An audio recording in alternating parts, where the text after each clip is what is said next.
Malaysia yang menggunakan vitamin C sekarang untuk sokong sistem imunisasi mereka, tetapi tak boleh ambil sebenarnya 1000 mg satu hari sebab kerana badan kita hanya boleh menyerap 300 mg maksimum dan selebihnya dia akan keluarkan daripada badan kita. Jadi jangan membazir, potong pil yang lebih kecil dan gunakan setiap hari. Makanan tambahan ni sangat penting. Sebabnya zaman sekarang tak sama seperti zaman dahulu. Zaman sekarang ni banyak makanan yang diproses. Badan kita ni perlukan vitamin dan juga mineral yang mencukupi untuk sistem fisiologi badan kita berfungsi dengan baik. Untuk pengambilan vitamin C, kebiasaannya saya ambil pada waktu pagi dan malam lah. Yang pada waktu pagi tu sebelum saya pergi kerja, saya ambil vitamin C untuk satu tablet tu. Nanti bila saya bekerja di siang hari, saya akan berasa kekal bertenaga dan kekal aktif lah. Pada waktu malam pula, saya ambil sebelum tidur. Kita perlukan nutrien enzim yang cukup lah untuk badan kita. Contohnya macam vitamin C, vitamin D ataupun suplemen-suplemen tambahan, contoh macam protein untuk kita mengekalkan badan kita dalam keadaan yang sihat. Antara makanan tambahan yang saya ambil antaranya ialah soya, sebab soya ini mengandungi lecithin, vitamin dan juga zat kalian yang juga rendah kolesterol dan membantu menghindarkan penyakit-penyakit berbahaya seperti jantung dan juga kencing manis. Antara makanan tambahan yang saya ambil ialah buah-buahan. Seperti semua tahu, buah-buahan ni terdapat pelbagai jenis vitamin dan juga mengenyangkan. So kepada para atlet ataupun seseorang yang mengamalkan gaya hidup sihat, saya rasa buah-buahan adalah pilihan yang terbaik. Okey, demikian sikit perkongsian. Namun untuk dapatkan lebih lanjut tentang bagaimana untuk mendapatkan tahap imuniti yang terbaik dari segi tubuh badan yang dapat menangkis pelbagai penyakit, kita bersama dengan Puan Syazal Yana Idris, pakar nutrisi secara panggilan video. Assalamualaikum. Waalaikumsalam. Apa khabar Fitri? Baik, Alhamdulillah. Itulah tadi kita berkongsi ini untuk makanan tambahan kan. Sebab bila orang dapat berita ni, walaupun sebab ramai yang bukan pakar, jadi mereka ni bila dapat tahu kena ambil itu ni, semua sumbat serentak ya. Kita memang akan memberikan impak. Jadi macam mana kita nak buat satu jadual yang terbaik supaya dapat terus bertenaga, bernutrisi pada masa yang sama dan mencipta imunisasi yang terbaik untuk badan. Silakan Syazal. Terima kasih Fitri.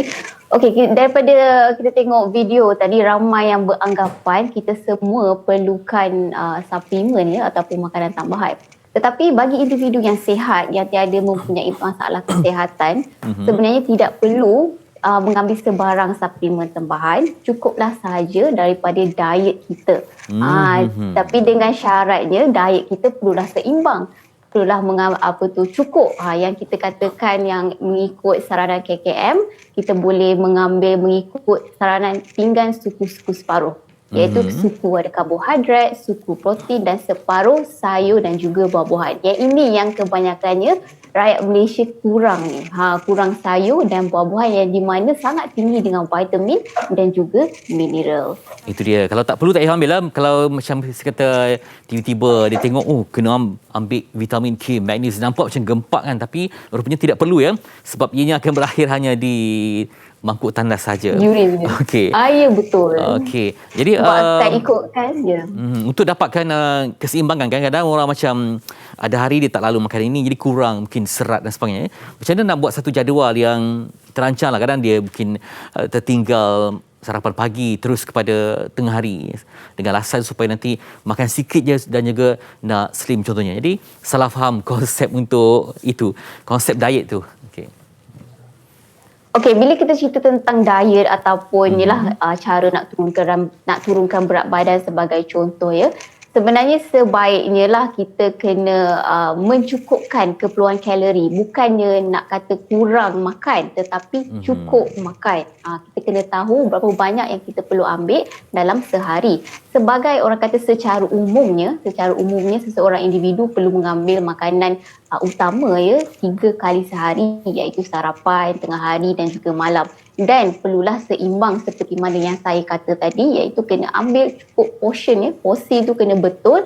Itu kita boleh ambil suku karbohidrat ya, kalau pinggan tu kan, ataupun ikut saiz penumbuk lah kan. Kalau karbohidrat saiz penumbuk, kalau protein ayam, ikan semua saiz tapak tangan, dan sayur dan sayur-sayuran dan juga buah-buahan lebih kurang 2 cukup tapak tangan ataupun separuh pinggan. Tetapi ramai yang beranggapan nak orang kata sebagai jalan pintas lah, tak nak tak cukup makan makanan yang daripada diet ni, jadi mereka perlu mengambil suplemen. Tapi hakikatnya ingin saya tegaskan di sini, tiada makanan yang terbaik selain pada makanan sebenar. Jadi cuba sedaya upaya kita untuk mengambil makanan sebenar, iaitu daripada sayur-sayuran, buah-buahan, sebelum kita mengambil suplemen ataupun makanan tambahan. Itu dia. Namun pun makanan tambahan ni dia mencukupkan mana yang kurang. Saya kata kalau orang tu ada alahan kepada makanan yang perlu, tapi itu sebagai alternatif.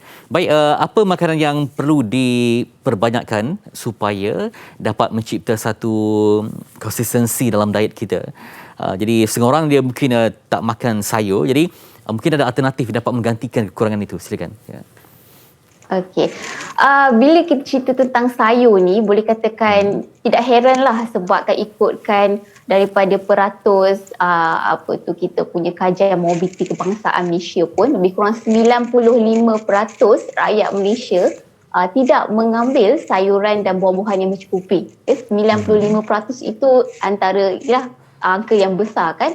Jadi nak kata ada tak makanan lain yang boleh menggantikan, semestinya tidak ada.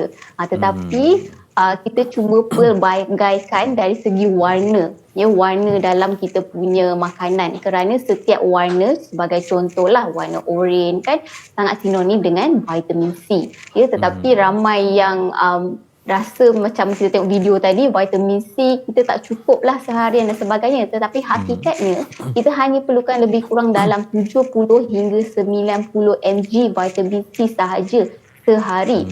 Tetapi ramai yang mengambil secara berlebihan, yang itulah yang kita kata membazir, yang last masuk dalam tanda juga kan.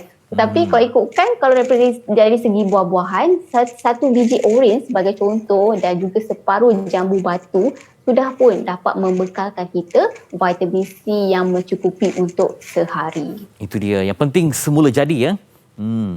Ya, semula jadi itu yang paling terbaik lah. Ya. Jadi mungkin Syazah nak kongsikan apa mungkin ialah kadang-kadang kita nak makan macam tu tak okey, tapi sekarang dia tadi macam dalam slide tadi, dia pelbagaikan cara pengambilan supaya nampak kita pun berselera untuk menikmatinya sambil dapat membantu imuniti. Mungkin dapat dibantu? Ya, betul. Kita pelbagaikan makanan itu yang penting. Tak ada makanan yang khusus sebenarnya untuk tingkatkan imuniti. Secara tak langsung mungkinlah orang kata vitamin C dapat tingkatkan imuniti badan kita. Ya, betul, kerana dia sejenis antioksida. Tetapi sebenarnya bukanlah kita bergantung kepada setengah vitamin sahaja semata-mata. Sebaiknya kita pelbagaikan jenis makanan. Kita kena pastikan air kita pun mencukupi, lebih kurang 2 liter sehari, mengambil sumber probiotik, iaitu sumber daripada lemak yang baik. Kena pastikan semuanya seimbang dan juga bersederhana. Itu konsep makanan seimbang ni sangat mudah sebenarnya, perlu bersederhana dan pelbagai. Itu dia. Kalau macam ada yang mungkin malaslah dia ambil terus multivitamin. Jadi apa komen Syazah? Okey, sebenarnya bukan kata tak boleh.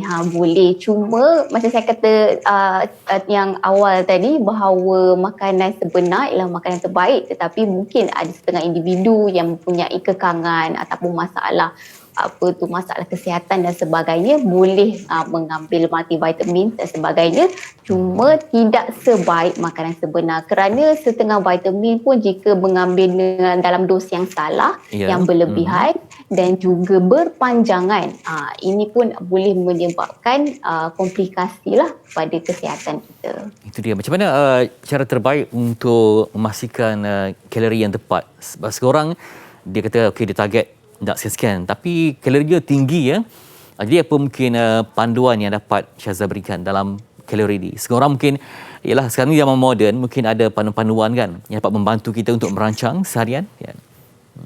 Okey, kalau ikutkan memang setiap individu mempunyai kalori yang berbeza. Dia bergantung kepada tahap kesihatan, bergantung kepada aktiviti fizikal, bergantung kepada umur dan juga berat yang terkini. Okey, jadi nak kata formula tu ada, tetapi yang paling mudah kita boleh ikut saranan KKM Suku-Suku Separuh tadi, ataupun kita boleh download app. Sekarang ni ada pelbagai app yang boleh membantu untuk kita ketahui berapa keperluan kalori seharian kita. Sebagai contoh, macam yang KKM sendiri juga sudah pun ada apps dia, iaitu kita panggil My Nutri Diary 2. Boleh cuba Google, pun ada juga. Okey, itu dia. Jadi supaya lengkap pengambilannya. Okey, juga mungkin panduan kepada ibu-ibu lah, misalnya kata kalau nak sediakan menu untuk keluarga, hasil yang ada si manja ataupun si comel kan, supaya semuanya mendapat manfaat. Yang yang dewasanya sama dapat manfaat, yang kecil pun akan terima juga manfaatnya. Mungkin tak boleh nampak yang hijau ini anak tak boleh terima. Mungkin ada cara lain, alternatif lain untuk memastikan zat kebaikan itu dapat juga diberikan kepada anak-anak. Okey, ini memang masalah utama saya rasa. Kebanyakan anak-anak kecil memang tidak suka dengan sayur-sayuran dan juga buah-buahan. Ini kerana mungkin daripada kecil lagi kita tidak diajar ya. Sebab itu pentingnya kita sebagai ibu bapa memainkan peranan yang penting lah untuk mengajar anak-anak kita supaya sukakan sayur-sayuran dan buah-buahan sejak dari kecil lagi. Dengan caranya kita sendiri sebagai ibu bapa kena tunjukkan contoh yang baik. Kita sendiri ibu bapa kena amalkan dulu makan yang sihat, kena mengambil sayur-sayuran dan buah-buahan yang mencukupi. Dari segi menu ni, dia bergantung kepada anak-anak sebab lah kita sebagai ibu sendiri yang memahami anak-anak kita kan. Tapi ada banyak sebenarnya resepi yang kita boleh boleh membantu untuk meningkatkan pengambilan sayuran buah-buahan. Sebagai contoh, kita boleh menjadikan sayur-sayuran ni sebagai paste. Dia paste daripada untuk masakan kita. Nak kata tak nampak lah rupa sayur tu kan. Contohnya nasi goreng ke, kita letakkan sayur-sayuran. Jadi sebenarnya berbalik kepada asasnya ialah kita kena sendiri sebagai ibu bapa kena menerangkan kenapa kakak kena ambil ni. Kita kena terangkan. Ya, sebab ini bagus untuk kesihatan. Okey. Baik, ada sikit. Dia mungkin bagus untuk sistem pembuangan dia kan. Kita kena itu cara yang lebih baik lah. Okey, terima kasih Syaza berkongsi maklumat yang berguna untuk pagi ini. Itu dia. Sama-sama. Okey, yang penting yang terbaik kata Syaza tadi adalah tentang makanan semula jadi yang asli, itulah kebaikan yang sebenar. Okey, misalkan kalau ada yang tak boleh terima langsung, barulah dicari alternatif makanan tambahan. Itu pun berpandu juga kepada nasihat daripada mereka yang pakar, ya. Bukan hanya kita ambil buat kajian. Kadang kajian ni kita hanya cari di dalam laman internet tapi tidak sahih, mungkin ataupun tak cukup dengan research, perlu ada reaffirm dari pihak yang berautoriti.